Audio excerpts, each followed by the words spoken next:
L'enfant et l'arbre. Conte du Mali.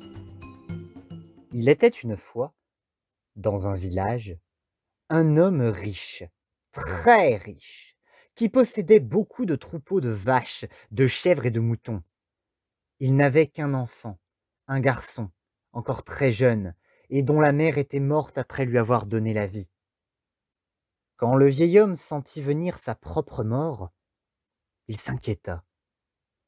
Qui allait conseiller son fils afin qu'il ne se fasse pas dévorer par les vers mangeurs d'hommes? Les vers mangeurs d'hommes qui migraient entre les deux grandes rivières? Ou chaque jour, où il irait abreuver son troupeau? Les villageois n'allaient pas le faire.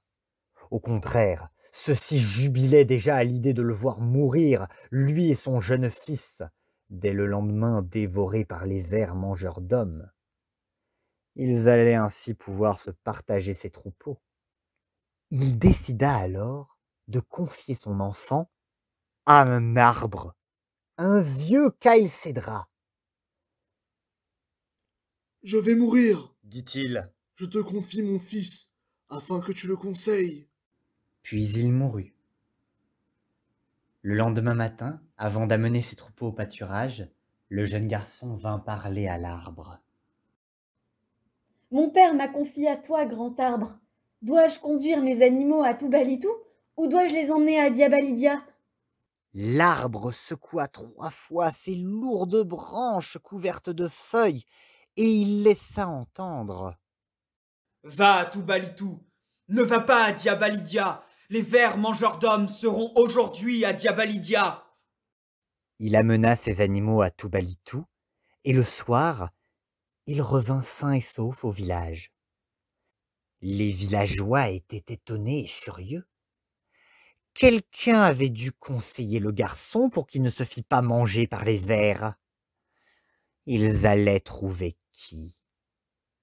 Ce fut un chasseur qui s'en chargea et leur apporta le secret.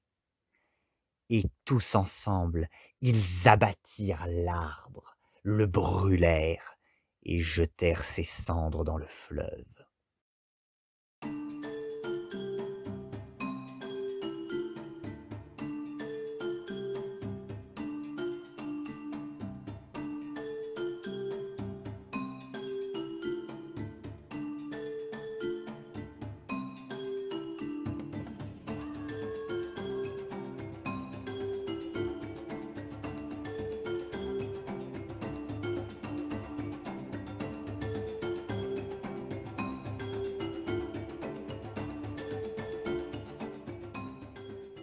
Quand l'orphelin se rendit là où se trouvait l'arbre pour lui demander conseil, il n'y avait plus rien.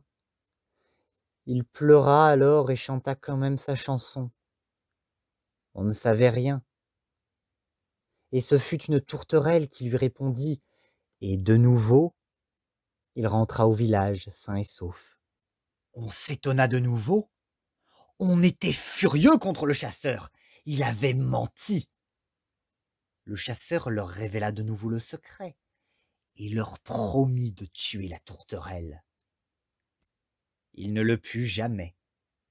Il devint fou et court encore de nos jours en tirant des coups de feu contre le ciel qu'il prend pour la tourterelle. C'est aussi depuis ce jour que les hommes et les femmes sages disent à leurs enfants de ne jamais, jamais tuer une tourterelle.